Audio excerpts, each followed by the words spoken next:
नमस्कार, मैं हूं प्रशांत चुरहे। खतरनाक कोरोना के खिलाफ ये जंग जारी है, लेकिन इस जंग में हम सबकी भी तो जिम्मेदारी है। और जिम्मेदारी ये कि हम कोरोना नियमों का पालन जरूर करें और सबसे अहम ये मास्क लगाना ना भूलें। न्यूज़ 18 ने तो इसके लिए एक मुहिम भी शुरू की है, #मास्क पहनो इंडिया। ये मास्क हम तब तक ना उतारें जब तक ये सुनिश्चित ना कर लें कि हाँ, अब हम लोगों से बिल्कुल अलग हैं, सुरक्षित जगह पर हैं, जैसे हम इस वक्त स्टूडियो में मौजूद हैं। कोरोना के खिलाफ इस लड़ाई में ये मास्क ही हमारा सबसे बड़ा हथियार है। और एक बड़ी खबर भी इस वक्त आ रही है। सागर पहलवान हत्याकांड से जुड़ी हुई यह खबर। दिल्ली पुलिस की क्राइम ब्रांच ने इस मामले में एक और आरोपी को अब गिरफ्तार कर लिया है। न्यूज़ 18 के आनंद तिवारी की खबर है कि गिरफ्तार किए गए आरोपी का नाम गौरव है, जो कि एक जूनियर पहलवान है। गौरव पर आरोप यह है कि घटना की रात वो छत्रसाल स्टेडियम में ही जो मारपीट हुई, वहां पहलवान सुशील कुमार के साथ मौजूद था और उस मारपीट में भी शामिल था। गौरव पर भी मारपीट का आरोप लगा है और अब इसकी गिरफ्तारी कर ली गई है। घटना की रात ये वहीं पर मौजूद था। इससे पहले सागर पहलवान की हत्या के आरोप में कई और लोगों की गिरफ्तारी हुई है। सुशील कुमार के साथ गौरव भी मौजूद था, यह आरोप लगा है, जो कि एक जूनियर पहलवान है और यह भी उस मारपीट में शामिल था। इसी आरोप में गिरफ्तारी भी हुई है और आगे की पूछताछ अब जारी है। सागर पहलवान हत्याकांड से जुड़ी ये एक और बेहद अहम खबर इस वक्त की। पुलिस ने एक और आरोपी को इस मामले में गिरफ्तार कर लिया है, जबकि सुशील कुमार की गिरफ्तारी के लिए कई दिनों तक पुलिस ने कई जगह छापेमारी की थी और अब गौरव नाम का भी एक और जूनियर पहलवान गिरफ्तार। आनंद तिवारी हमारे सहयोगी फोन लाइन पर मौजूद हैं। आनंद, गौरव की गिरफ्तारी, गौरव पर किस तरह का आरोप? जी देखिए प्रशांत, बापरोला गांव का रहने वाला है जो पहलवान गौरव है और इस पूरे मामले में एक आरोपी है। छत्रसाल स्टेडियम में जिस वक्त सागर पहलवान के साथ मारपीट की जा रही थी, उस दौरान गौरव भी वहां पर मौजूद था, दिल्ली पुलिस का कहना है। और इसके चलते उसको गिरफ्तार किया गया है। सागर पहलवान में एक अहम रोल है गौरव का। और इसके अलावा जो सुशील कुमार हैं, उनका बेहद खास था, जूनियर पहलवान था और उनके अखाड़े में पहलवानी करता था। इसे दिल्ली से ही गिरफ्तार किया गया और आज इसे 2 बजे कोर्ट में पेश किया जाएगा। क्राइम ब्रांच इसकी रिमांड लेगी ताकि आगे जो और पूरी चीजें उससे साफ किया जाए। और इस पूरे मामले में बता दें कि 10 से ज्यादा गिरफ्तारी अब तक दिल्ली पुलिस की क्राइम ब्रांच जिसमें कर चुकी है। करीबन 7 से 8 आरोपी अभी और हैं जिनकी गिरफ्तारी होना बाकी है। लेकिन अब तक जितने भी गिरफ्तारियां हुई है, उससे लेकर के पुलिस अब अपने आरोपों के साथ किस तरह से पड़ताल आगे बढ़ा रही है? पूछताछ में क्या और नई चीज सामने आ पाई है? जी देखिए प्रशांत, इस पूरे मामले में कई सबूत जो हैं वो क्राइम ब्रांच को हाथ लग चुके हैं। फॉरेंसिक एविडेंस भी उसके पास है, कई वीडियो फुटेज की FSL रिपोर्ट भी उनके पास आ गई है। और जो 90 दिन का समय होता है उसमें जो दिल्ली पुलिस है इस पूरे मामले में चार्जशीट करेगी। मुख्य आरोपी सुशील कुमार ही इस पूरे मामले में, उनके खिलाफ FIR दर्ज हुई थी लोकल पुलिस में और उसके बाद क्राइम ब्रांच को मामला ट्रांसफर हुआ था। पूरे घटनाक्रम को रिक्रिएट भी किया गया है, तमाम जो एविडेंस है वो जुटाए गए हैं, जो गवाह हैं उनके बयान भी ले गए हैं। तो ये महत्वपूर्ण गवाह, एक और आरोपी जो है गौरव, उसकी गिरफ्तारी बताई जा रही है। जी, और अब पुलिस इस पूरे मामले में कोर्ट में पेश कर आगे की कार्रवाई भी करेगी। लेकिन एक बड़ी खबर इस वक्त आ रही है, जम्मू में हुए धमाकों से जुड़ी यह खबर। जानकारी मिल रही है कि इस हमले के लिए 2 ड्रोन का इस्तेमाल किया गया है। न्यूज़ 18 के नीतीश कुमार की खबर के मुताबिक 2 ड्रोन की आवाजें भी सुनाई दी है। इसके अलावा 4 विस्फोटक धमाके की जगह गिराए गए, जिनमें से 2 में विस्फोट नहीं हुआ। न्यूज़ 18 के नीतीश कुमार के मुताबिक हो सकता है कि ये ड्रोन पाकिस्तान से उड़कर यहां पर आए हों या फिर स्मगलिंग के जरिए ड्रोन के अलग अलग हिस्से भारतीय सीमा में लाए गए हों और फिर यहां हमले के लिए इन्हें असेंबल करके तैयार किया गया हो।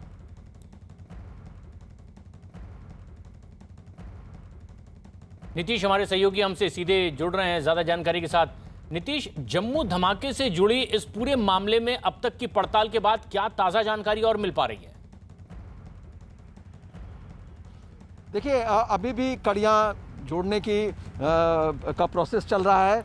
NIA, आर्मी इंटेलिजेंस, IB और तमाम जो एजेंसियां हैं, जम्मू कश्मीर की पुलिस, ये सारे लोग इन कोऑर्डिनेशन काम कर रहे हैं और सीक्वेंस को जोड़ने की कोशिश की जा रही है। साथ में जो एक्टिव फोन्स थे उस वक्त एयरफोर्स स्टेशन के आसपास के रात के 1:40 पर जब धमाका हुआ, उन सब को भी खंगालने की कोशिश की जा रही है। जो टावर लोकेशंस है जहां से फ़ोन जुड़े रहते हैं, वहां पर के सारे डंप्स जो है ऑलरेडी ले लिए गए हैं और अब सीक्वेंस जोड़ने की कोशिश की जा रही है।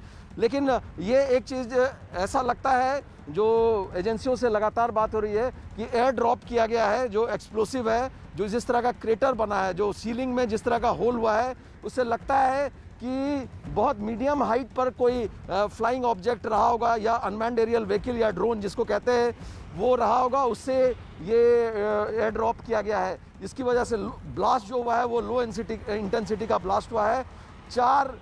दो ड्रोन्स का इसमें इस्तेमाल की बात आ रही है, 2 अनमैन्ड एरियल व्हीकल के इस्तेमाल की बात आ रही है। उसमें से 4 एक्सप्लोसिव गिराए गए थे, तो जिसमें 2 में विस्फोट नहीं हुआ, 2 में विस्फोट हुआ, वो भी लो इंटेंसिटी का ब्लास्ट। माना जा रहा है कि वहाँ पे जो तमाम टेक्निकल इक्विपमेंट्स लगे हुए थे सिक्योरिटी के, उसकी वजह से धमाका पुरजोर नहीं हो पाया, उसका इफेक्ट उतना ज़्यादा नहीं हो पाया। लेकिन प्रशांत, एक चीज़ जो बात सामने आ रही है, जब धमाका हुआ उसकी आवाज़ करीब 1 किलोमीटर के दायरे में सुनी गई और वहाँ के जो लोग हैं, वहाँ 2 लोग घायल हुए थे जो एयरमैन हैं, एयरमैन लेवल के लोग हैं जो एयरफोर्स स्टेशन के अंदर काम कर रहे थे।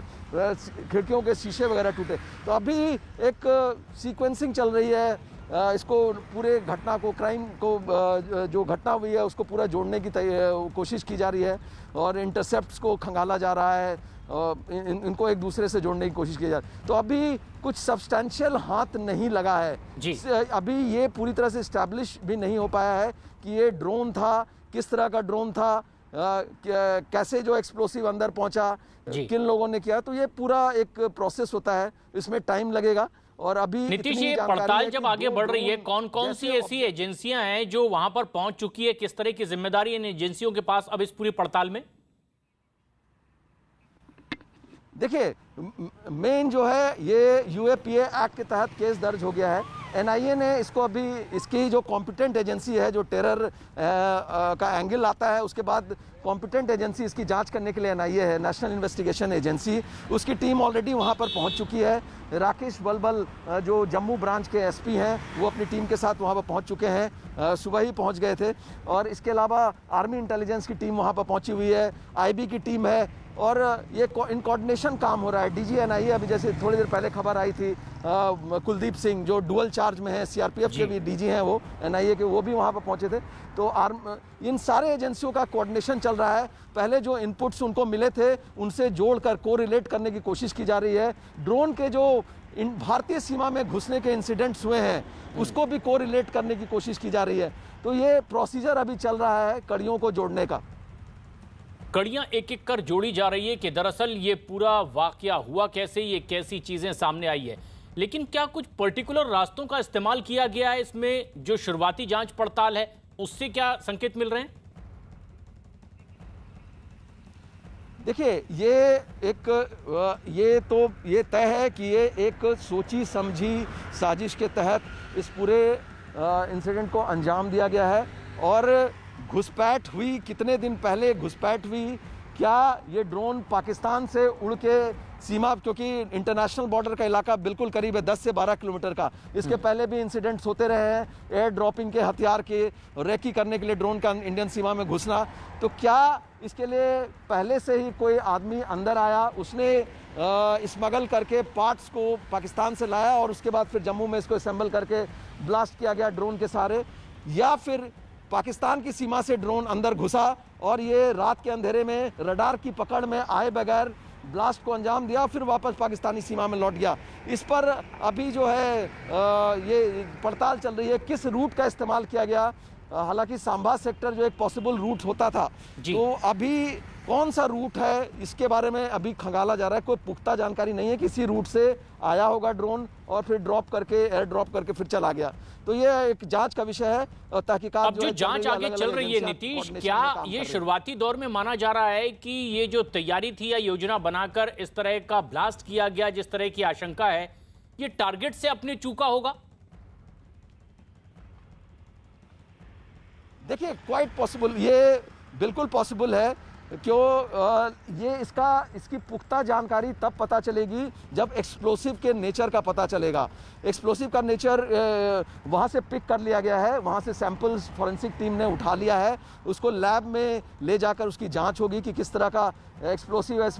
इसमें PETN इस्तेमाल किया गया है, सोडियम नाइट्रेट इस्तेमाल किया गया, अमोनियम नाइट्रेट इस्तेमाल किया गया है, RDX इस्तेमाल किया गया है। किस तरह का अब ये पड़ताल नीतीश चल रही है, आप बने रहे हमारे साथ। रिटायर्ड जनरल तेज टिक्कू साहब इस वक्त हमसे सीधे जुड़ रहे हैं। सर, ये जिस तरह का मामला सामने आया है, शुरुआती दौर में किस तरह की आशंका इस तरह के ब्लास्ट को देखते हुए आपकी ओर से? देखिए, मुझे तो मेरी असेसमेंट के मुताबिक तो ये ड्रोन ऑपरेटेड एक्सप्लोसिव लग रहा है जी। और इसमें दो प्रॉब्लम है। टारगेट तो डेफिनेटली वो नहीं था जहां ये हिट हुआ है, लेकिन ड्रोन के इस्तेमाल में उनकी टेक्निकल एबिलिटीज़ और उसको कौन हैंडल कर रहा था इसके ऊपर, और ये भी कि वहाँ पर कोई रेमीडियल एक्शन, काउंटर एक्शन लिया गया कि नहीं लिया गया, इसके ऊपर दारोमदार है। लेकिन लगता है कि ड्रोन ऑपरेटेड एक्सप्लोसिव था ये, जो अपने टारगेट से वो चूक हो गई, सपोज अपने टारगेट पर नहीं गिरा, क्योंकि अगर ये थोड़ा इधर उधर चला जाता जहां अपना इंटेंडेड टारगेट था, तो वहाँ ये काफ़ी नुकसान कर देता। जो हमारे एयरक्राफ्ट वहाँ पर खड़े हुए थे, खासकर हेलीकॉप्टर के बारे में जो सूचना मिल रही है, तो बहुत ज़्यादा नुकसान हो जाता। मुझे लग रहा है कि ड्रोन ऑपरेटेड था और टेक्निकली इसको हैंडल ठीक तरह से नहीं किया गया, या कोई काउंटर मेजर लिया गया जिसकी वजह से अपने टारगेट पर ये नहीं जा सका। जी, रिटायर्ड जनरल तेज टिक्कू साहब, एज डिफेंस एक्सपर्ट, आपको किस तरह की आशंका, ये किसकी साजिश हो सकती है? देखिए, मैं कर्नल टिक्कू, जनरल टिक्कू नहीं हूं मैं देखिए, साजिश तो हमें मालूम है। जम्मू एयरफील्ड जो है, आपको मालूम है, स्ट्रेटेजिकली बहुत इम्पोर्टेंट एयरफील्ड है, और जम्मू कश्मीर का जो लाइन ऑफ एक्चुअल कंट्रोल है, इनफैक्ट ये इंटरनेशनल बॉर्डर के पास आता है, ये लाइन ऑफ एक्चुअल कंट्रोल में नहीं है। ये चिकन नेक से जो साउथ की तरफ आते हैं, तो वो जम्मू का इलाका शुरू हो जाता है, और वो इंटरनेशनल बॉर्डर है, लाइन ऑफ कंट्रोल नहीं है, पहले मैं ये बता दूं आपको। लेकिन लाइन ऑफ इंटरनेशनल बॉर्डर से जम्मू हार्डली कोई डिस्टेंस है। इनफैक्ट अगर आप जम्मू में रात को थोड़ा सा ऊंचाई की जगह पे चले जाएंगे, तो आपको सियालकोट की लाइट्स दिखाई देती है वहाँ से। तो ऐसा है कि अगर आप पाकिस्तान से भी कोई ड्रोन को ऑपरेट करेंगे, और आजकल तो काफ़ी आधुनिक ड्रोन आए हुए हैं, तो उसको डेफिनेटली वहाँ से आप ऑपरेट कर सकते हैं और किसी भी जगह को टारगेट कर सकते हैं। लेकिन मेरा ये मानना है कि ये जम्मू के अंदर जो सुरक्षा की चूक हुई है, ये पहली बार नहीं हुई है। आपने पहले भी सुना होगा कि 36 ब्रिगेड वहाँ पर है, और उस ब्रिगेड के ऊपर भी कितनी बार हमला हुआ। नगरोटा में हमला हुआ, रत्नूचक में, कनेचक में, रत्नूचक में, ऐसी जगह पर कई जगह पर हमले हुए हैं पिछले दशक में, और काफ़ी नुकसान भी हुआ हमारा। तो जम्मू एक बहुत बड़ा टारगेट है, और वहाँ पर आतंकवादियों से भी ये काम कराया जा सकता है, और पहले भी कराया। इस तरह की आशंका से आप टिक्कू साहब इनकार नहीं कर रहे हैं कि ये एक टेररिस्ट अटैक है। ताज़ा अपडेट अपने सहयोगी से भी ले लेते हैं, आप बने रहे हमारे साथ। संदीप बोल हमारे सहयोगी हमसे सीधे जुड़ रहे हैं। संदीप, अब तक की जो पड़ताल आगे बढ़ी है, NIA की टीम भी मौके पर पहुंच चुकी है, DG वहां पर पहुंच चुके हैं, क्या पता चल पाया है शुरुआती तफ्तीश में? देखिए, तफ्तीश में अभी जो जांच का जो दायरा है वो जो सीधे तौर पर घूम रहा है वो कि ये यहाँ पे एक्सप्लोजिव आया तो आया कैसे, किस जगह से जो है इसको ऑपरेट किया गया, ड्रोन के जरिए इस एक्सप्लोजिव को गिराया गया। तो अभी ये भी जांच की जा रही है कि वहाँ से सैंपल जो है वो लिए जा रहे हैं, और उसके बाद हो सकता है कि देर शाम तक जो है उसकी एग्जैक्ट रिपोर्ट भी आ जाए कि किस तरीके का एक्सप्लोजिव जो है वो इस्तेमाल में लाया गया था। खास बात यह है कि जब भी एक्सप्लोजिव इस तरीके के होते हैं तो वो अपने उस जगह पे कई सारे ऐसे ट्रेसेस भी छोड़ते हैं, जिसे देख के जरूर लग जाता है कि किस तरीके का एक्सप्लोजिव यूज किया गया। चाहे अमोनियम नाइट्रेट की बात करें, उसका इस्तेमाल होता है, तो उसके आसपास के जहां पे ब्लास्ट होता है उसके आसपास एक अलग से ट्रेसेस होते हैं। उसके RDX का इस्तेमाल किया जाता है तो उसके अलग तरीके से होते हैं। तो उसी तरीके से पहली नजर में जो है वो देखा जाएगा देखा जा रहा है कि किस तरीके का एक्सप्लोजिव हो सकता है, और बाकी जो एक्चुअल क्या यूज किया गया है, किस तरीके का इम्प्रोवाइज एक्सप्लोजिव डिवाइस, किस तरीके के एक्सप्लोजिव को लेके बनाया गया है, इस पर जो है देर शाम तक उम्मीद की जा रही है कि कोई जानकारी मिल पाए। लेकिन इतना तो तय है कि वहां पे जिस जगह पे ये ड्रोन के जरिए ड्रॉप किया गया है, या गलती से जो है उसको ड्रॉप होना पड़ा, या इंडियन सिक्योरिटी सिस्टम, एयरफोर्स की सिक्योरिटी सिस्टम की वजह से जो है उसको वो टारगेट जहां पे उसको किया जा रहा था वहां तक नहीं पहुंचा, उससे पहले ही जो है उसको गिरा दिया गया। तो ये अभी प्रशांत, अभी थोड़ा जल्दबाजी होगा किसी भी नतीजे पर पहुंचना, क्योंकि ये एक आतंकी घटना से संबंधित जो है ये पूरा वाकया है। तो ऐसे में भारत सरकार की तरफ से, जांच एजेंसियों की तरफ से तभी कोई पुख्ता तौर पर जानकारी दी जाएगी कि आखिर ये जांच जो है किस दिशा में चल रही है। इसीलिए ये जांच आगे बढ़ रही है और एक एक सिरे को खंगाला जा रहा है, तफ्तीश आगे बढ़ाई जा रही है। और टिक्कू साहब भी जो लगातार इसी तरह की बात हमारे साथ रख रहे हैं इस चर्चा में। टिक्कू साहब, ये जिस मौके पर किया गया है इस तरह का धमाका, इस टाइमिंग को लेकर आपकी कोई खास राय? हाँ, ऐसे देखिए, पहले तो हमें ये जानना चाहिए कि कोई भी ऐसा हमला, कोई भी ऐसी आतंकवादी घटना एक कोइंसिडेंस नहीं होती है। उसको बहुत सोची समझी प्लानिंग के मुताबिक कंप्लीट किया जाता है। सोची समझी चाल के मुताबिक उसमें टाइमिंग देखी जाती है, कौन सा दिन है, पॉलिटिकल हालात क्या हैं, स्टेट के किस वातावरण के अंदर ये हो रहा है। तो कुछ हद तक तो इसको आप कनेक्ट भी कर सकते हैं। जो प्राइम मिनिस्टर की मीटिंग हुई थी गुपकार अलायंस और बाकी जम्मू कश्मीर के लीडर्स के साथ, और उस मीटिंग में जो भी निकला वो पाकिस्तान के हक में तो था नहीं, क्योंकि पाकिस्तान के टेलीविज़न चैनल पर तो ये कह रहे थे कि अभी हिंदुस्तान सरकार ने अपने घुटने टेक दिए हैं और आर्टिकल 370 और 35A वापस बहाल किया जाएगा। अब ऐसी बातें पाकिस्तान टेलीविज़न चैनल्स पर आ रही थी, वो तो हुआ नहीं। और इस वजह से पाकिस्तान में थोड़ी मायूसी भी है, इस वजह से कि ये जो हम सोच रहे थे वैसा तो हुआ नहीं। तो डेफिनेटली ये टाइमिंग भी ऐसी इन्होंने चुनी है कि इमीडिएटली उसके बाद 2 दिन के बाद आप ये कार्रवाई करते हैं। और दूसरा, आपको पता होगा कि आज डिफेंस मिनिस्टर साहब और चीफ के साथ J&K का दौरा कर रहे हैं।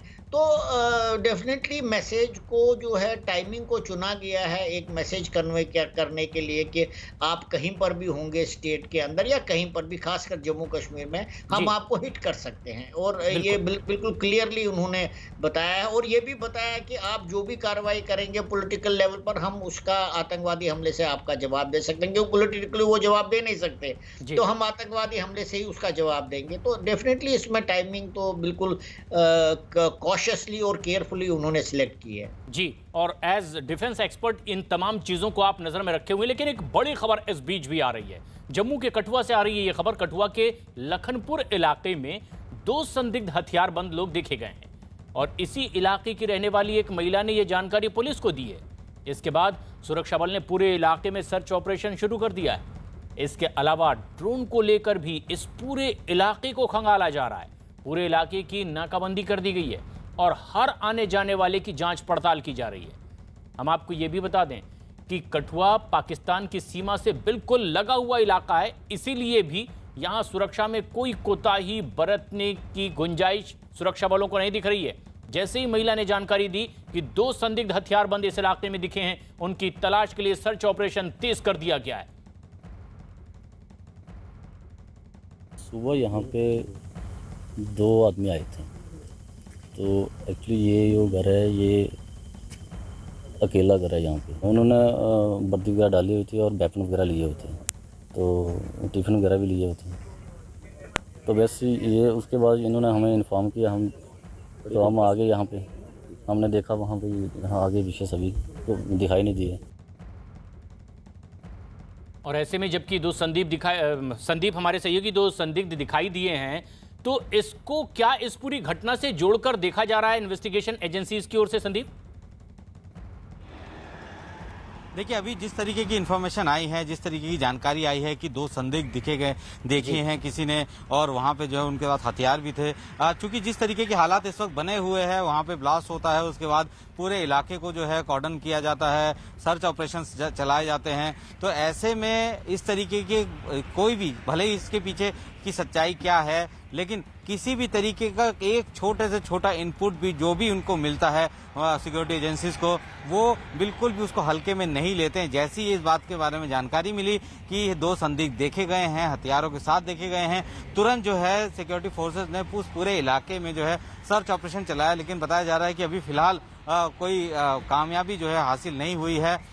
लेकिन ये भी है कि इससे पहले भी कई बार इस तरीके की खबरें जरूर आई हैं कि कुछ संदिग्ध जम्मू के इलाके में या पठानकोट के इलाके में देखे गए हैं। उसके बाद जो है सर्च ऑपरेशन, कॉम्बिंग ऑपरेशन चलाया जाता है, और उसके बाद जो है जो भी गुंजाइश होती है तो उसको जो है वहां पे देखने की कोशिश की जाती है। इसके पीछे की सबसे बड़ी वजह यही है कि भारतीय सेना, भारतीय सुरक्षा बल किसी भी छोटी सी छोटी इनपुट को भी हल्के में नहीं लेते हैं। और बात रही इस घटना, इस जानकारी के बाद उस घटना से, तो ये भी देखना होगा कि वो जगह वहां से कितनी दूर है। और अगर रात को 1:40 पे ये हमला होता है, इस तरीके की एक्टिविटी होती है, तो जाहिर सी बात है कि उसके पास जो भी उसको ऑपरेट कर रहा था, उस ड्रोन को, अगर ड्रोन से है तो उस ड्रोन को ऑपरेट कर रहा था, तो मुझे नहीं लगता कि वो इस तरीके के इलाकों में ज्यादा घूमने की कोशिश भी करेगा।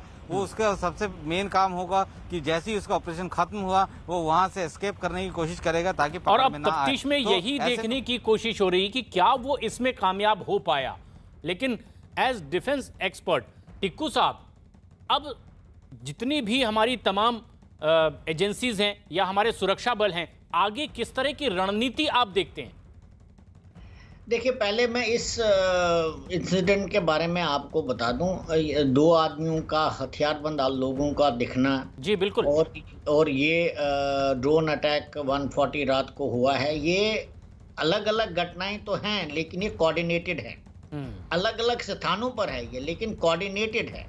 और आपको हैरानगी नहीं होनी चाहिए कि अगर शाम तक आपको कहीं और भी ये आतंकवादी आपको मिलेंगे, क्योंकि देखिए क्या हो रखा है कि लाइन ऑफ कंट्रोल के ऊपर, क्योंकि डिप्लॉयमेंट बहुत हैवी है, सर्विलेंस बहुत ज़्यादा है, तो वहाँ पर जो है आपने देखा होगा पिछले 1 साल से आतंकवादी घुस नहीं पा रहे हैं। और अब उन्होंने, पाकिस्तान ने सीज फायर भी वहाँ पर हमारे साथ का उसका एक थोड़ा बहुत समझौता भी हो रखा है, तो सीज फायर की वजह से वो कवरिंग फायर नहीं दे सक रहे हैं, तो लाइन ऑफ कंट्रोल के ऊपर इन्फिल्ट्रेशन मुश्किल हो चुका है। तो अब उनके लिए कोई और तरीका नहीं है, तो वो इंटरनेशनल बॉर्डर का इस्तेमाल करेंगे। और इंटरनेशनल बॉर्डर ये पूरा जम्मू से लेकर चिकन नेक से लेकर अखनूर से आप पूरा फिर नेशनल हाईवे के साथ साथ पठानकोट तक चला जाता है। तो ये इलाका बहुत वल्नरेबल है। और कठुआ, सांबा, ये जितने भी इलाका, जम्मू, तो यहाँ पर आप जैसे ही कामयाब होंगे इन्फिल्ट्रेशन करने के बाद, तो आप एकदम से नेशनल हाईवे पर आते हैं। और नेशनल हाईवे पर आपको कई सारे मिलिट्री इंस्टॉलेशन दिखेंगी। वो एयरफील्ड्स हैं, मिलिट्री डंप्स है, कैंटोनमेंट्स है, लिविंग एरियाज है, आर्मामेंट्स के हैं, और हमारे बड़े बड़े तोपखाने और टैंक्स डिप्लॉयड, तो आपको बहुत टारगेट मिलेंगे। बिल्कुल। तो ये अभी तहकीकात से पता चलेगा कि ये क्या बहुत बड़ी चाल है, शायद कि ये 2-4 टारगेट्स के ऊपर एकदम से एक ही समय के दौरान अटैक करना चाहते थे, ताकि आपकी जो रिएक्शन है वो डिफ्यूज हो जाए, और जिस वजह से नुकसान भी काफी हो सकता था। बिल्कुल टिक्कू साहब, और जो बातें आप कह रहे हैं ये बिल्कुल काबिल गौर है, इसे नजरअंदाज तो नहीं किया जा सकता। और इस बीच जम्मू एयरफोर्स स्टेशन में हुए 2 धमाकों से जुड़ी एक और बड़ी खबर आ रही है। इस धमाके के मामले में 2 संदिग्ध लोगों को हिरासत में लिया गया है। न्यूज 18 के पवन शर्मा की खबर के मुताबिक इस ब्लास्ट के मामले में 2 संदिग्धों को हिरासत में लिया गया है, और सुरक्षा एजेंसियां इन दोनों से अब आगे की पूछताछ कर रही है। बम निरोधक दस्ता और एफएसएल की टीमें मौके पर पहुंची हुई है। इसके अलावा एनआईए की टीम भी मौके पर मौजूद है, डीजीपी वहां पहुंच चुके हैं, और तफ्तीश लगातार आगे बढ़ रही है। जम्मू धमाकों से ही जुड़ी ये एक और बेहद अहम खबर माना यह जा रहा है कि जम्मू एयरफोर्स स्टेशन पर विस्फोटक गिराने के लिए ड्रोन को निक्की तवी इलाके की तरफ से भेजा गया होगा। न्यूज 18 के पवन शर्मा की खबर है के मुताबिक निक्की तवी इलाका पाकिस्तान की सीमा से सिर्फ 15 किलोमीटर की दूरी पर है, और आशंका यह जाहिर की जा रही है कि ड्रोन भेजने के लिए इसी रास्ते का इस्तेमाल किया गया होगा। पहले घुसपैठ के लिए निक्की तवी रूट का ही इस्तेमाल किया जाता था और अब कई दिनों से सुरक्षा बलों की मुस्तैदी की वजह से पाकिस्तान की ओर से घुसपैठ लगातार नाकाम होती रही। लेकिन धमाकों के बाद ड्रोन गायब हो गए हैं इस इलाके से। न्यूज़ 18 के पवन शर्मा की खबर के मुताबिक एयरफोर्स स्टेशन पर लगे टावर और मुस्तैद सुरक्षा की वजह से ड्रोन उस जगह पर धमाका नहीं कर सके जहां वो करना चाहते थे। नीतीश हमारे सहयोगी लगातार हमारे साथ बने हुए। नीतीश, अब तक की पड़ताल में क्या यही निकल कर आ रहा है कि टारगेट कुछ और था और ये टारगेट से चूके हैं? जी देखिए, प्रिलिमिनरी इन्वेस्टिगेशन से यही पता चल रहा है कि टारगेट कुछ और था और ये टारगेट मिस हुआ है, ऐसी आशंका जताई जा रही है। जो सबूत मिल रहे हैं, जो तथ्य मिल रहे हैं, उससे ऐसा लगता है कि वहाँ हेलीकॉप्टर्स वगैरह भी थे, वहाँ पर कोई एयरक्राफ्ट नहीं था। हेलीकॉप्टर से तो हो सकता है कि वो हेलीकॉप्टर ही टारगेट पर रहे हों या कोई और जो सेंसिटिव एरिया है उसके अंदर का, जहाँ पर कुछ हथियार हों या फिर किसी और तरह का डिप्लॉयमेंट हो, वहाँ पर टारगेट हो। लेकिन उसके पहले ही जो इक्विपमेंट्स लगे हुए हैं, सिक्योरिटी इक्विपमेंट, सेफ्टी के इक्विपमेंट्स, उसकी वजह से ये मिसफायर कर गया, ये अपने टारगेट को हिट नहीं कर पाया और उससे पहले ही ये गिर गया। तो जाहिर तौर से ये चीज़ें शुरुआत में आ रही हैं, लेकिन फिर भी कहना चाहूँगा कि अभी ये कंफर्म नहीं है, ये असेसमेंट है। इसके सबूत तभी मिलेंगे जब कोई लीड्स, इसके सबूत पुख्ता तभी होंगे जब कोई लीड्स मिलेगी, उनसे पूछताछ होगी या फिर किसी और तरह का कोई कॉन्क्रीट जो उनके हाथ कुछ एविडेंस वगैरह लगता है। लेकिन ये अभी असेसमेंट है। जो एक्सपर्ट्स हैं वहाँ पर, अलग अलग एजेंसियों के, खुफिया एजेंसियों के, NIA की टीम है वहाँ पर, आर्मी इंटेलिजेंस की टीम है वहाँ पर, IB की टीम है। ये असेसमेंट है उनका कि टारगेट कुछ और था हिट करने का और हिट कुछ और हो गया। उसके पहले इसकी वजह ये भी हो सकती है कि जो टेक्निकल इक्विपमेंट्स लगे हुए हैं, सिक्योरिटी इक्विपमेंट, उसकी वजह से वहाँ तक पहुँचने नहीं दिया गया। उन्होंने इसको बीच में ही गिरा दिया जहाँ तक उनको पहुँचना था, जो उनका टारगेट था। तो ये इनिशियल असेसमेंट है, एक्सपर्ट का असेसमेंट है। लेकिन अब इसकी पुख्ता जानकारी के लिए ये तफ्तीश आगे भी बढ़ रही है। लेकिन जम्मू एयरफोर्स स्टेशन में हुए धमाके की जांच के लिए NIA की टीम भी अब धमाके वाली जगह पहुंच चुकी है और इसके अलावा FSL और बम निरोधक टीम पहले से ही वहां पर मौजूद है। धमाके की जगह पर मौजूद ये टीमें आगे की जांच पड़ताल में जुटी हुई है और बीती रात करीब 1:40 पर यह धमाका हुआ, जिसमें 2 लोग घायल भी हुए बताए जा रहे हैं। आशंका यह है कि इस धमाके के लिए ड्रोन का इस्तेमाल किया गया है और अब इसी नजरिए से इस पूरे मामले में यह पड़ताल आगे भी बढ़ रही है। और एक बड़ी खबर इस वक्त आ रही है, जम्मू में हुए धमाके से जुड़ी। स्पेशल फोर्स के जवान एयरफोर्स स्टेशन पहुंच चुके हैं। दिल्ली से खासतौर पर स्पेशल फोर्स के ये जवान अब जम्मू पहुंचे हैं, उस जगह जहां ये धमाका हुआ है। और इसमें जबकि ये पड़ताल आगे चल रही है, स्पेशल फोर्स के जवान भी वहां पहुंच चुके हैं। ऐसे में जबकि UAPA के तहत केस दर्ज कर लिया गया है और शुरुआती पड़ताल के बाद यह आशंका जाहिर की गई कि आतंकी घटना यह हो सकती है, इसलिए UAPA के तहत भी अब इस मामले को आगे बढ़ाया जा रहा है। लेकिन स्पेशल फोर्स के जवान यहां पहुंचे हुए हैं। नीतीश हमारे सहयोगी हमारे साथ लगातार बने हुए हैं। नीतीश, स्पेशल फोर्स के जवानों का वहां पहुंचने का क्या मतलब इस पूरी जांच प्रक्रिया में? देखिए, स्पेशल फोर्सेस के जवान असेसमेंट के लिए वहाँ पर, सिक्योरिटी असेसमेंट के लिए वहाँ पर पहुँचे होंगे। हाँ। और उनको एक्सपर्टाइज होता है अलग अलग ऑपरेशंस के लिए। तो किस तरह से ऑपरेशन को अंजाम दिया गया होगा, किस तरह से अटैक किया गया होगा, कहाँ से क्या पॉसिबिलिटी है, तो उसमें उसी नज़रिए से वहाँ पर वो पहुँचे होंगे और एक कड़ियाँ जोड़ने की कोशिश की गई होगी कि इस तरह का सिचुएशन रहा होगा, इसमें एंटर किया, इन्होंने ऐसे एंटर किया होगा, इस तरफ से एंटर।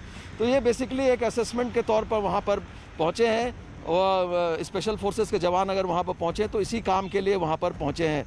और दूसरा ये भी हो सकता है कि फर्दर डिप्लॉयमेंट के लिए जो वहाँ पर एयरफोर्स के गरुड़ कमांडोज भी हर एयरफोर्स स्टेशंस में तैनात रहते हैं। तो हो सकता है कि गरुड़ कमांडोज के साथ भी वो मीटिंग करें या फिर सिक्योरिटी असेसमेंट करें वहाँ पूरे इलाके का। तो लेकिन अब इस पूरे मामले में ये तफ्तीश भी और एक्सपर्ट्स को भी वहां इसलिए भेजा गया ताकि किसी तरह की कोई चूक वहां पर ना हो। डिफेंस एक्सपर्ट टीकू साहब लगातार हमारे साथ बने हुए हैं।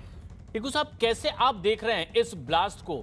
क्या ये किसी तरह के उन लोगों की बौखलाहट के तौर पर आपको नजर आता है जो अपनी नापाक हरकतों में अब तक लगातार नाकाम रहे?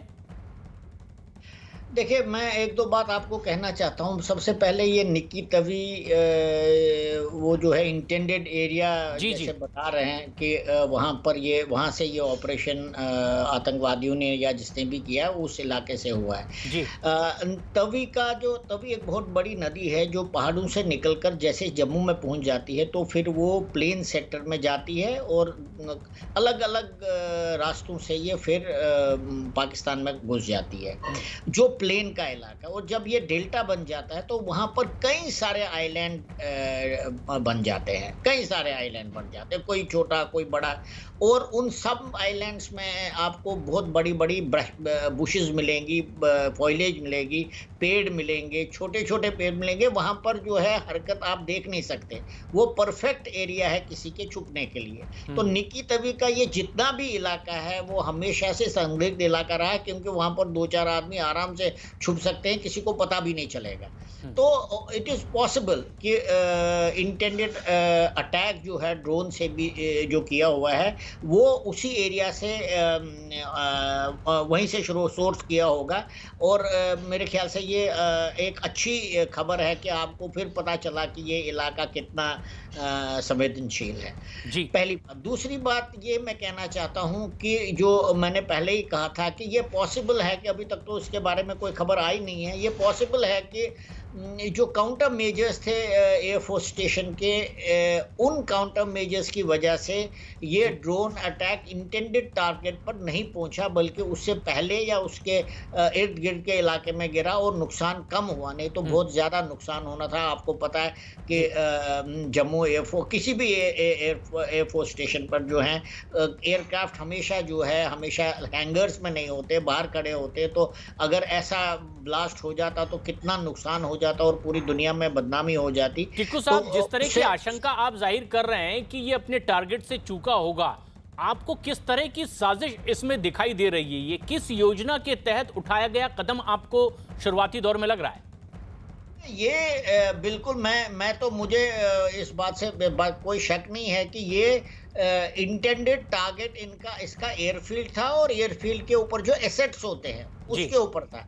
क्योंकि अगर ये एयरक्राफ्ट का जहां बाहर किए होते और रात को तो बाहर ही होते हैं, दिन में भी बाहर ही होते हैं, कुछ ही हैंगर्स में होते हैं, क्योंकि इतने ज्यादा आपके पास एसेट्स है वहां पर, एयरफोर्स के एसेट, तो वो बाहर ही एयरफील्ड पर खड़े होते हैं। तो अगर ये वहां पर ब्लास्ट हो जाता तो कितना नुकसान हो जाता, एक दुनिया भर में एक इंटरनेशनल न्यूज बन जाती कि हम अपने एसेट्स को प्रोटेक्ट नहीं कर पा रहे हैं। तो ये हम बच गए इससे, आप मान के चलिए कि हम नुकसान कम हो गया, और जिस वजह से हमने ये एक बहुत बड़ी आतंकवादी घटना को, क्योंकि कोई बड़ा नुकसान हुआ नहीं है, लेकिन अब तफ्तीश तो लगातार आगे बढ़ रही है। लेकिन इस बीच एक बेहद अहम और बड़ी खबर भी आ रही है। न्यूज़ 18 के पवन शर्मा की खबर है, जिसके मुताबिक जम्मू में एयरफोर्स स्टेशन पर धमाके के लिए गुब्बारे का इस्तेमाल किया गया हो, यह भी हो सकता है। सुरक्षा एजेंसियां इस एंगल से भी जांच कर रही है। पिछले कुछ दिनों से जम्मू के अलग अलग इलाकों में पाकिस्तानी एयरलाइंस लिखे हुए कई गुब्बारे मिले हुए हैं। न्यूज़ 18 के पवन शर्मा के मुताबिक हो सकता है कि पहले इस तरह के गुब्बारे भेज करके ट्रायल किया गया हो और फिर बीती रात धमाके में गुब्बारे का इस्तेमाल किया गया। संदीप बोल हमारे सहयोगी लगातार हमारे साथ बने हुए हैं। संदीप, ये शुरुआती दौर में आशंका है कि गुब्बारों का भी इस्तेमाल इसमें किया गया होगा। इस दिशा में कितनी पुख्ता चीजें अब तक शुरुआती जांच में पता चल पाई? देखिए, हर तरीके के संभावनाओं को जो है वो तलाशा जा रहा है, खंगाला जा रहा है, क्योंकि कई सारे ऐसे इंसिडेंट हम लोगों ने पिछले कुछ दिनों में देखे हैं कि किस तरीके से पाकिस्तान की तरफ से कई सारे बलून्स जो है वो उड़ाए गए। एक बार तो ऐसा बलून भी उड़ाया गया जिसको डाउन करने के लिए हमें अपने फाइटर जेट्स को स्क्रैम्बल करना पड़ा था। तो हो सकता है इस तरीके की चीजें हों, क्योंकि अभी हर संभावनाओं को जो है उसको पूरी तरीके से जो है दरकिनार नहीं किया जा रहा है। तो हर संभावनाओं पर काम कर रहे हैं कि क्या वाकई इसको ड्रोन से गिराया गया या कोई बलून की थ्योरी है। तो कोई भी थ्योरी है जिसको कि वो बिल्कुल भी झुटला नहीं सकते, तो जब तक कि पूरे जांच नहीं हो जाती है। तो अभी उसी लेवल पे जांच चल रही है। बात रही स्पेशल फोर्सेस की, वहां पहुंचने की खबरें जो हैं हो सकता है कि वो उस पूरे इलाके में किसी तरीके का कोई टेररिस्ट जो है वहाँ पे छुपा हो सकता है, या फिर पूरे एयरफोर्स स्टेशन को सैनिटाइज भी किया जाना है। अभी हो सकता है उसके लिए भी उनको वहां पे भेजा गया है। रिमोट ऑपरेटेड ड्रोन हो सकता है, तो जाहिर सी बात है कि वो शख्स उस इलाके में बहुत ज्यादा दूर तक नहीं गया हो, तो हो सकता है कि सर्च ऑपरेशंस भी वहां चलाए जा सकते हैं। और क्या वाकई इस तरीके का कोई और एक्सप्लोजिव उस एयरबेस के आसपास कहीं ऑलरेडी पड़ा तो नहीं है, उसके लिए जो है पूरा कॉम्बिंग ऑपरेशन करना है। तो ये एक पूरा एक कहते हैं कि प्रोसेस है किसी भी इस तरीके की घटना के बाद पूरे इलाके को सैनिटाइज करने का, कॉम्बिंग करने का। तो शायद हो सकता है इसीलिए भी अब यहाँ पर स्पेशल फोर्स के भी तमाम जवान पहुंचे हुए हैं। लेकिन एयरफोर्स स्टेशन में धमाके के मामले में अब एयरफोर्स की तरफ से भी ट्वीट किया गया और आधिकारिक जानकारी दी गई है। एयरफोर्स की तरफ से इस ट्वीट में लिखा गया है, जम्मू एयरफोर्स स्टेशन के टेक्निकल एरिया में आज सुबह कम तीव्रता वाले 2 धमाके हुए। पहले धमाके में एक इमारत की छत को हल्का नुकसान पहुंचा, जबकि दूसरा धमाका खुले एरिया में हुआ है। ये खुद इंडियन एयरफोर्स की ओर से ट्वीट करके जानकारी दी गई है। इस बात की पुष्टि की गई है कि यहां 2 धमाके हुए। अब सबसे अहम चीज ये नीतीश कि एयरफोर्स की तरफ से तो माना गया धमाके हुए हैं, ये किस तरह के धमाके, किस तरह की योजना के साथ किए गए होंगे, क्या इसकी भी जानकारी अब तक कुछ मिल पाई है इतनी तफ्तीश के बाद? देखिए प्रशांत, अभी तो एक्सप्लोसिव का भी पता नहीं चला है कि धमाके के लिए किस तरह का एक्सप्लोसिव यूज़ किया गया। क्या ये PTN था, क्या ये इसमें अमोनियम नाइट्रेट का इस्तेमाल किया गया, RDX था जो ड्रोन में रख के फिर उसको गिराया गया, एयर ड्रॉप किया गया जिससे ये ब्लास्ट हुआ। उससे भी कई तरह के लीड्स मिलते हैं आमतौर से, और अभी इस तरह की कोई बात जो है सामने आई नहीं है। किस तरह का जो लीड्स में थोड़ा कुछ लीड्स मिला भी होगा, तो अभी उस पर काम कर रही हैं। अभी किसी तरह का कि कोई भी चीज़ को पुख्ता नहीं कहा जा सकता। तो जाहिर तौर से अभी भी प्रशांत, मैं बार बार कह रहा हूँ, धीरे धीरे जैसे इन्वेस्टिगेशन बढ़ेगा कुछ चीज़ें हमारे पास भी आएंगी वहाँ पर, जिससे पता चलेगा कि इन्वेस्टिगेशन किस ओर आगे बढ़ रहा है। लेकिन फिलहाल एक्सप्लोसिव को दिया गया है, फॉरेंसिक जांच के लिए दिया गया है, उससे भी कुछ लीड मिलेगा। और जहां तक मैं एक बात और कहना चाहूंगा, गुब्बारे का एंगल भी सामने आ रहा है। तो अभी जो फिलिस्तीन और इजराइल के बीच कॉन्फ्लिक्ट चल रहा है, वहां पर ये गुब्बारे में विस्फोटक भरकर इजराइल भेजने के लिए हमास ने कई इस तरह के ऑपरेशन किए, जिसमें कई इजरायली बच्चे, वहाँ के लोग घायल हुए हैं। तो ये उस एंगल के बारे में कह रहा हूँ। हालांकि ये संभावना बार बार ये जताई जा रही है कि ये UAV अनमैन्ड एरियल व्हीकल या ड्रोन के जरिए विस्फोटक ड्रॉप किए गए हैं, और 4 एक्सप्लोसिव थे, जिसमें से कि 2 में विस्फोट हुआ है और 2 ड्रोनों के जरिए ये ऑपरेट किया गया है। ये शुरुआती जांच पड़ताल में ये बात मानी जा रही है कि 4 विस्फोटक थे, लेकिन 2 में ही ब्लास्ट हुआ है। टिक्कू साहब, लेकिन जो गुब्बारों वाला एंगल आ रहा है, और हमारे सहयोगी नीतीश जिस तरह से बता रहे हैं कि इजराइल में उसका इस्तेमाल किया गया, क्या इस तरह की कोई शुरुआती आशंका आपके भी जहन में? बिल्कुल हो सकता है ये, लेकिन मैं नहीं मानता हूं कि अगर एयरफोर्स स्टेशन के ऊपर आप एयरक्राफ्ट डिस्ट्रॉय करने का, एयरक्राफ्ट को तबाह करने की आपकी प्लानिंग है और अटैक उस एंगल से किया गया है, तो बलून का इस्तेमाल नहीं होगा, क्योंकि इसको पिन पॉइंट होना पड़ेगा। इसको ड्रोन से या UAV से ही लॉन्च किया जाएगा, क्योंकि आप उसके ऊपर ज़्यादा टेक्निकल कंट्रोल इस्तेमाल कर सकते हैं और आप उसको इंटेंडेड टारगेट तक भेज सकते हैं। बलून का जहाँ तक तारुफ है, वो रैंडम एरिया प्रोफाइलेक्टिक है, वो कि मतलब किसी भी एरिया में आप उसको उड़ा दीजिए तो नीचे जो टारगेट होगा, बच्चे होंगे, लोग होंगे, क्राउड होगी, उसको नुकसान पहुंचा सकते हैं। लेकिन ये तो एक असेसमेंट है, लेकिन उनका इंटेंडेड टारगेट क्या था, ये सब तो बाद में पता चलेगा जब पूरी जान उसमें खंगाला जाएगा। दूसरी बात मैं ये कहना चाहता हूँ, किस तरीके का, आपके कॉरेस्पॉन्डेंट ने भी बहुत अच्छी बात बोली है, किस तरीके का एक्सप्लोसिव इस्तेमाल किया गया, उससे भी इंटेंडेड टारगेट के बारे में इंफॉर्मेशन मिल जाती है। अब PTN है या RDX है या कोई दूसरा एक्सप्लोसिव, नॉर्मल एक्सप्लोसिव है, ऑर्डिनरी एक्सप्लोसिव, इससे पता चलता है कि टारगेट उनका क्या था। दूसरी बात मैं ये कहना चाहता हूँ, आपने बोला कि स्पेशल फोर्सेस वहाँ भेज दिए गए हैं असेसमेंट के लिए, लेकिन वो असेसमेंट के लिए नहीं गए हैं। असेसमेंट तो लोकल फोर्सेस जो है वही करेंगे इसकी। स्पेशल फोर्सेस वहाँ इसलिए गई हैं ताकि वो एयरफोर्स स्टेशन को प्रोटेक्शन दे, क्योंकि अब आपके पास तो एक सबूत है कि इंडियन एयरफोर्स का जो स्टेशन है, जम्मू का स्टेशन है, स्ट्रेटेजिकली बहुत इंपॉर्टेंट स्टेशन में से गिना जाता है, तो वहाँ उसकी प्रोटेक्शन करने के लिए है। क्योंकि आपका तो ये तो अभी इनिशियल ड्रोन अटैक था, कल क्या होगा, आज रात को क्या होगा, और क्या निकी तवी इलाके के अंदर सिर्फ ड्रोन अटैक के लिए ही इन्फिल्ट्रेटर्स बैठे हैं? अगर एक छोटा सा ग्रुप 5-6 आदमी का ग्रुप होगा, वो तो फिजिकल अटैक भी कर सकते हैं। और आपने खुद ही बोला कि कठुआ के इलाके में उनको 2 संदिग्ध आर्म्ड आदमी मिले हैं, तो ये एक इसको बहुत लार्जर स्केल पर देखना पड़ेगा।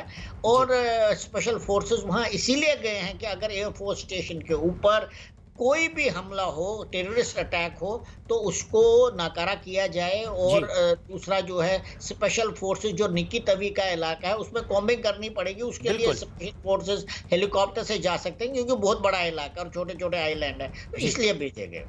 टीकू साहब, जितनी आशंकाएं आपकी ओर से भी जाहिर की गई है, किसी भी तरह से रूल आउट इसे नहीं किया जा सकता, लेकिन और भी जो तमाम एक्सपर्ट्स हैं वो भी इस मामले में अपने नजरिए से अपनी राय रख रहे हैं।